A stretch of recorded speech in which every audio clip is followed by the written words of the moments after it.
L'ananas africain est fortement prisé sur les marchés internationaux. En Afrique de l'Ouest et du Centre, plusieurs variétés d'ananas ont révélé leur qualité à l'instar du Cayenne lisse.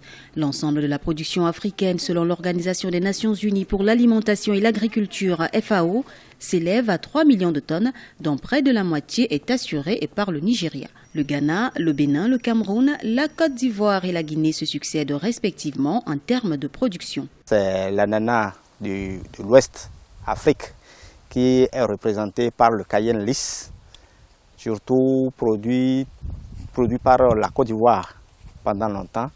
Mais ces dernières années, il y a le MD2 de Costa Rica qui a retrouvé sa place de choix également en Afrique, notamment avec une forte production au Ghana.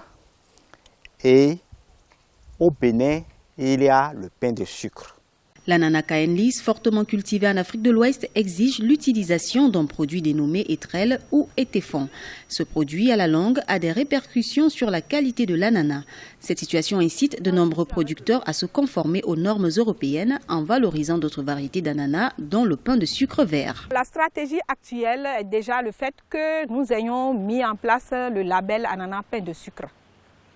Et nous ayons défini le cahier de charge pour sa production. Et l'étape prochaine, c'est la communication qu'il faut pour que ce produit soit vendu, vraiment, soit connu. L'une des stratégies, c'est de pouvoir faire l'épuration. On passe à l'épuration et après l'épuration maintenant, mettre en place une structure qui puisse produire des rejets de qualité. Et ensuite, recruter du personnel qu'il faut former. Et une fois que ce personnel est formé, il faut vulgariser les bonnes pratiques agricoles.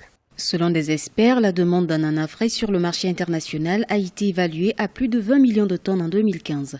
L'ananas est le deuxième fruit le plus consommé après la banane.